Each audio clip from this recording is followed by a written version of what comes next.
You're listening to Ask the Expert on Sprott Money News. Well, greetings once again from Sprott Money News at sprottmoney.com.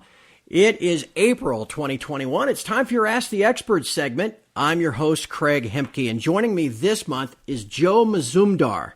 Now, if you're a regular listener to the Ask the Expert segment, you recall that at least once a year or so, we'd have Brent Cook join us to answer your questions about the miners and the exploration companies. Brent Cook, of course, for about 15 years, ran a company called Exploration Insights, a fantastic newsletter for helping you and guiding you through the mining sector. Brent now is, I guess we could call him semi-retired, and he's turned over the day-to-day operations to Joe Mazumdar. Joe, of course, is a renowned expert in the mining industry. He has more than 2 decades of experience in mining analysis, planning, and exploration geology. So if you enjoy this podcast today, be sure to like and subscribe and share this post on whichever channel you're listening to. And with that in mind, please welcome Joe. Joe, thank you so much for spending some time with me. Thank you very much for the invitation, Craig. It's great to have you aboard and great to have you continuing the great work of Brent at Exploration Insights. I tell people at my TF Metals Report site all the time, man, don't just be throwing darts at a board when it comes to miners. This is a challenging sector to analyze, and you just simply can't do it yourself. Exploration Insights has always been a favorite of mine. Please tell everyone briefly about what you do there. My background is geology, similar to Brent, and also I've done an economics degree in Colorado and worked a bit on the finance side. So actually, I've got 3 decades of doing this, and I took over Exploration Insights back in 2016. And have been running it with my wife since then. And it's a weekly publication, same as what Brent was doing, about what I'm buying and selling. And then we also offer rants about what's happening in the industry. And for your subscribers or viewers, or however they do it, we've got a few rants actually for that we've published online for free. That they could go to our websites, explorationinsights.com, and pick up one on M&A and another one on the gold market that's available if they're interested. Fantastic. Again, one word, explorationinsights.com, correct? Yes, that's right. All right, Joe, well, let's dive in. Ever since we announced you as the guest this month, we've collected questions online through the email address submissions@sprottmoney.com, also on Twitter. We've got a nice handful of questions, and at the end, I've got, looks like about 8 companies that people wrote in just to ask if you know anything about them, can share anything. So we'll have a little lightning round, as we used to do with Brent. But to begin with, I've got, 5 general questions for you. Can I hit you with the first one? Yes, please. I tell you what, this one, I know what I think, but I'll be curious to see what you think. The question is simple. Do you think that we've finally seen an end to the 7-month downtrend in the mining shares? Well, it depends. When you mean mining shares, are we just talking precious metals? Yes, in the precious metals mining shares. I would assume that this means if you pull up a chart of the GDX or the GDXJ, they've been trending downward since August. Right, because we see a dichotomy probably between other metals, battery metals, base metals, and because copper's hitting new highs right now versus precious metals, which is not. So if we're talking mining shares, some are doing well and some are not. So gold right now is bouncing around 1,700. It hit a low of about 1,640, which is really not that low more recently. I think importantly for people that are in the precious metal sector to see what's happening with the producers, because a lot of the producers are in a much better financial state than they were in the last cycle when gold went down to almost $1,000. The health of the sector is much better. But what they still need is a pipeline of projects, hence why exploration is important. So I would tend to focus more, as I do in the letter, on less levered companies that require $2,000 gold to make it, and more companies that would have assets that a mid-tier might want to grow its portfolio. So I don't think it's a bad time right now, and it'd almost be a good time to buy considering the market and the downturn. But you really got to look for assets that you think could be taken over, that in my opinion, as opposed to picking some that are just levered to the gold price, because that is going to be fairly volatile going forward. Yeah, Rick Rule talks about that all the time, about some companies are basically a call option on the gold price. Yeah, and that's not a bad trade. I'm not arguing the trade and the idea, but if that's your conviction that gold's going to go to 2,500, then there's definitely those companies out there that provide you that leverage. But that's definitely not the call I'm making right now in terms of the portfolio. Gotcha. Well, you definitely set me up with a good segue to the second question. This is a rather, I guess, a general question too, but it's certainly one that I'm excited to hear your answer. If you could pick just a general category right now, which would you prefer, producers, juniors, or exploration companies? In the precious metal sector. In the precious metal sector, yep.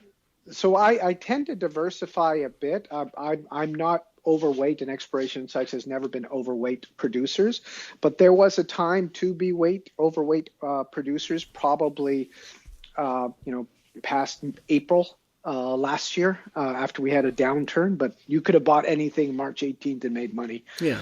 But basically that would have been a time to go for producers, because the idea with producers is they're going to see the benefit of a rising precious metals sector first, because they're going to see it in their cash flow. Hence why you would want to be exposed to them in a rising market. Just like right now in the copper market, as that price goes up, the ones that will feel it the most will be the Freeports and the First Quantums right now. Mm-hmm. And now we're getting to a point where I would say those companies, maybe potentially less so the large ones after the mega mergers, but the mid tiers are still looking to grow and still looking for assets to add, because a lot of them don't do much exploration. So I think there is room for exploration companies. And even though we've seen a lot of financings in the first quarter of this year, we haven't seen a lot of the proportion to gold companies. So the gold companies right now are probably less loved right now than ones exposed to battery metals and base metals. So this might be an opportunity to pick up a company that you really like, that you think's got a high quality asset that's being sort of undervalued like the entire market. And so that would be my take right now, because I've got a list of companies that I like, but I always thought were overvalued. But, like some of these companies, they just keep, like Vancouver real estate, they just keep getting overvalued every day. But so I'm hoping for, if there's a pullback, I've got a list of companies that I would take positions in. All right. Well, then I think that also sets us up for the third question, because you mentioned these producers. Even in gold, I mean, we're going to get first quarter earnings results beginning next week. And for the first quarter of this year, a lot of these producers are going to recognize a gold price that's about maybe $1,740 or $1,550 versus $1,480 last year. I mean, that's 15-20% higher. So there's going to be some big cash flow that's generated. And that leads me to question 3. What do you think is a better strategy for mining company profits? Offering stock buyback plans or increasing their dividend? I would say that any company out there has, several options. One, to pay down debt, which many have done, and their balance sheets are much better. So that option might be off the table right now, because in terms of long-term debt, they've sorted themselves out with respect to their debt positions they had over a decade ago, which is a very good example would be Barrick. And then another allocation would be growth, like spending money on expanding your current assets, and like another example would be Barrick investing in Pueblo Viejo to expand that operation, and so that might not even be growth, but running to stand still. And then another allocation would be dividends, and another would be buyback. My preference versus dividend versus buyback would probably be dividends. But I mean, I've seen people do the buybacks and they've done them rather well, and they're just telling you that they think that their share price is undervalued. Right now, a lot of companies who are, not a lot, but companies that are looking at doing investments or doing M&A are thinking that their cash is a better use of money on the acquisition than their shares, because they think their shares are undervalued right now. Because we got to remember that even though you're saying, oh, the gold price was $1450 last quarter versus this quarter year on year. Now it's over 1700. But a lot of these companies are booking reserves at 1200, 1250. So the margin that they're making on these tier one assets are significant. So they're going to generate, like you said, a lot of cash flow. But then the problem is finding more of these tier one assets. And hence, then we get back to the story of exploration. Can exploration companies, juniors, find some of these assets that these guys want? And if they can, that's really where the big win is. That's the 10-bagger, 20-bagger that we're all looking for. Yeah, that's what you and Brent have always excelled at, too, is that kind of research. Let me move on to question 4, Joe, because I think this is it. We haven't talked about silver miners yet. Yeah. And this has to deal with that. I mean, at least this year, if not stretching back into the fourth quarter of last year, the silver miners have been outperforming the gold miners. Do you expect that to continue? Well, on the back of if real rates continue to go flat to going up, what I've noticed is if real rates, even if they stay negative, but the trend is that they're going up, gold doesn't do very well in that environment. And silver plays a bit of a role in that game with respect to real rates and precious metals.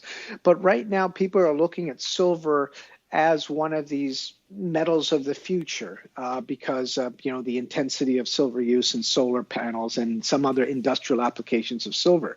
So silver is probably outperforming gold because of the potential of those industrial applications. And so if real rates don't change, and start going negative again, more negative, then there is a good chance silver could outperform gold going forward. But what the problem seems to be is it's hard to find good silver assets. Yeah. And like exploration companies talk about silver, but a lot of these silver deposits just geologically are polymetallic. And so people always quote silver equivalent, but you don't really know how much silver it actually has. Like right now, you saw that Fortuna Silver make a bid on Rox Gold. And so this is like, these are gold assets in West Africa. They're not silver assets. And I think on the call, they were talking about going forward that silver might only be 20% of their value. So there's not a lot of pure silver plays out there anymore, and it's hard to find ones that make sense. So in terms of silver exposure, it's not an easy game. And also silver companies, I think, realize right now that it's hard to grow in silver just because there's so few silver assets out there. Yeah. All right, one last question before the lightning round. This has to do with, this is up in your neck of the woods, actually, Joe. What do you think of the Golden Triangle in, British Columbia as a jurisdiction, and do you like any of the companies up there? Golden Triangle has been talked about for a while. There's a lot. Pretium is probably one of the ones that have made a go of it in terms of discovering that asset. Bruce Jack, Valley of Kings, developing it and generating free cash flow. Obviously, they've had a lot of issues with their resource and that, but they've done a good job building it. Red Chris up there with the copper gold porphyry acquired by Newcrest, and now Newmont, acquiring GT Gold. Newmont also acquiring half of, I think it was Galore Creek. So there's a lot of M&A activity. The jurisdiction is very appealing to people, to big companies, especially also for gold companies looking for copper exposure. So yes, the Golden Triangle is very prospective. The issue with the Golden Triangle for a lot of junior companies is it's not cheap to operate there. Like with helicopter supported drilling, you could be easily over $500 per meter drilling there. The seasons are short. And so news flow can be really, problematic when you're trying to raise money. This last season, because of COVID and the labs, the turnaround times doubling or tripling. People have had the opportunity to have news flow far beyond the end of the season, but we're still talking about maybe 3 to 4 month season. So yes, it's a great area, but what I've seen from a few explorers that don't have a significant asset there, they tend to try and diversify to other areas so they can continue their news flow. So yes, number one, Golden Triangle perspective. Number two, it's been proven by M&A from majors into the jurisdiction. BC, you can get permitted, as Pretium has shown, and can build projects. But problematically for juniors, it's not cheap. Yeah. Isn't it like it thaws for like 4 months out of the year or something, and then it gets all mushy, and it makes it tough, doesn't it? Yeah, I mean, the thing about there is that you've got a little bit of altitude, you've got snow, but also we got that issue about the glaciers receding there, and that's what's actually opened up a lot of exploration opportunities up there, because now when people go back to these areas that were under glacial cover, now they're exposed, and they've been opening up areas that weren't known 20 years ago. Got it. So I do. Golden Triangle is appealing. I don't right now have. I've got some exposure to the Golden Triangle through a prospect generator, but other than that, I don't have any specific companies in the Golden Triangle, because my problem with some of these companies in these jurisdictions is they tend to get a high premium for the jurisdiction. Which I'm not sure. You're paying a high price for the share, even though they might not have found anything versus somebody maybe in a different spot. Gotcha. All right, my friend. Here comes the fun part. This is the what Brent and I always used to call the lightning round. Okay. We've got this collection of names that people have sent in and said, "Hey, ask Joe about this one. Ask Joe about that one," and we'll just do that on the final 2 slides here. On this first slide. We'll put 4 names. I will just read them off to you. And if you have anything that you can add, in the 15, 20, 30 seconds, go for it. If not, just say, no, don't know anything. No shame in that. Okay? So here comes the first one. A company I've never heard of called Mirasol. Oh, yeah, Mirasol. We've had that one in the portfolio forever. Mirasol is a prospect generator, South American focus. Argentina and Chile. Problematically, it's been impacted last year heavily by COVID, and so it hasn't had a lot of news flow. This year, it's drilling over 20,000, almost 30,000 meters, I think, between itself and joint venture partners. It's changed its model slightly, that it used to let everybody else drill their assets, but now it's drilling 2 of their projects, one in Chile, and another one in Argentina. I own it in the portfolio. I'm looking forward to the news flow coming up this year. How about this? Eric used to mention this one quite a bit last year. Tudor and Teuton. I can't. What do they call that area? Treaty Creek? Is it that? Am I right there? What is that up there? Yeah, I think that's in British Columbia. I don't know it well enough to comment, I'm afraid. Okay, that's fine. Here's another one I've never heard of. Steppe Gold? Oh yes, actually, Steppe Gold was. I've talked to them a couple of times. Steppe Gold is in production and looking to expand a gold project in Mongolia. Mongolia obviously has a lot of geopolitical risk. We've seen what's happened with Rio Tinto and Turquoise Hill with the Oyu Tolgoi. Copper gold mine there, the massive one there. So it does have that geopolitical risk, but what's nice about Steppe Gold is that it's got a connection with the government. There's some ownership, and they've also got a debt financing, I think, that they raised through Mongolia. So there is a connection with the government that allows them to continue their operations because the government has an interest in the asset actually working. In terms of where it is, it's not as remote as some of these other assets in Mongolia. And they're operating, they're making money, they're raising more capital to expand their operation. So if you're okay with Mongolia, that's not a bad asset or company to look at. How about if you're okay with Mongolian barbecue? Is that count? Oh, No? I like one going. All right. Hey, one more on this slide. I bet you know about this one because Brent told me about this one years ago. Company called Great Bear. Oh, Great Bear. I mean, Great Bear had great success in Ontario in the Red Lake district. So initially, they were drilling, a Red Lake type deposit. Those deposits or that kind of mineralization tends to be very high grade, but not very continuous. And this, I believe, was the Dixie project or the Hinge zone.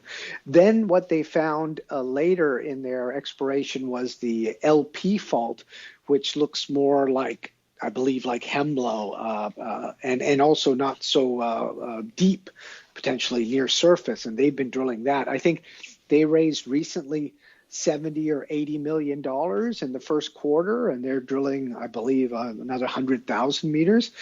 They have yet to announce when they're actually, even when they're going to put out a resource. So that's something to watch for and look for if you own the shares or are looking to go in. Is if that's a catalyst you're looking for to see if they're actually talking about doing that, because that's one thing most industry players are looking at is, can they put a resource together on this asset? Gotcha. All right, just a few extra names to go here on the last page. First one, if I remember right, it was Discovery Metals, and now I think they're called Discovery Silver. Yeah, I'm not familiar with that one. I know it's in Mexico, and it's definitely a lot of silver there. But I'm not familiar with the asset. All right. This one I think is Australian, called DeGrey Mining. Yes, DeGrey. I mean, I don't know this asset. It's done very well. It's in Western Australia, and it's a legitimate discovery. But I can't comment on the asset because I don't know it that well. How about Eloro, Eloro? No. I don't have that one. Hey, I'm 0 for 3 on this page, baby. Hey, here's one. The last one, I thought about asking you this earlier, and we'll end with this one, because you mentioned the silver companies and how few primary silver companies there are. Endeavor Silver is one of those. It's the last one on this page. They announced a couple weeks ago with their most recent quarterly results that they withheld production. They pulled like 1 million ounces of silver out, but they only sold like half of it and kept the other half because they think the price is undervalued. What do you think of that as a strategy, and do you know anything about Endeavor? I used to own it in the portfolio several years ago. The thing about Endeavor, it's definitely levered to the silver price. So if you think silver is going up, it's sort of like the first quantum of silver in terms of leverage. It's got a lot of leverage. I mean, we've seen that in the uranium sector where companies like Energy Fuels have not sold uranium because, it's just not worth it. They would be losing money if they sold it. So that's not totally uncommon to withhold production if you think the price is not high enough or it doesn't even pay you back. But that's kind of funny considering how much silver has gone up. It's not like uranium that's been flat for a long time and sitting at $30 a pound. Silver has had a bit of a rebound in the last year. So I find it interesting that they still consider it, undervalued, such that they wouldn't sell half their production. Yeah. If they're right, they're going to get a nice boost in earnings. That's for sure. It's like I mean, if we go back several decades, when I was in the copper market, I used to work for Phelps Dodge, and back when copper was 55, 70 cents per pound, Codelco, the big state-owned Chilean mining company, they withheld a lot of their production and held it in a stockpile down there in Chile until the copper price has rebounded. So, I mean, it's not uncommon. It's just unusual because both Energy Fuels and Codelco did it when copper and uranium prices were actually low. But silver prices have been rebounding. So I guess I'm a little bit more confused with what Endeavor's doing. Yeah. Okay. Well, Joe, thank you so much. This has been tremendous. It's just been great to get your opinion on all these topics and all these different companies. Just before we go, I want to ask everybody to, again, keep in mind sprottmoney.com. If you're in the market for physical metal and even a place to store it. All kinds of selection in inventory of gold bars, gold coins, silver bars, and silver coins. And a great place to start your shopping whenever you're looking to buy. Again, SprottMoney.com, or just give them a call, 888-861-0775. Again, we've been speaking with Joe Mazumdar. He is editor and analyst, ExplorationInsights.com. Joe, thank you so much. Thank you very much, Craig. We'll talk to you again later. I very much look forward to it. And from all of us here at Sprott Money News and SprottMoney.com, thank you for listening. We'll do this again next month.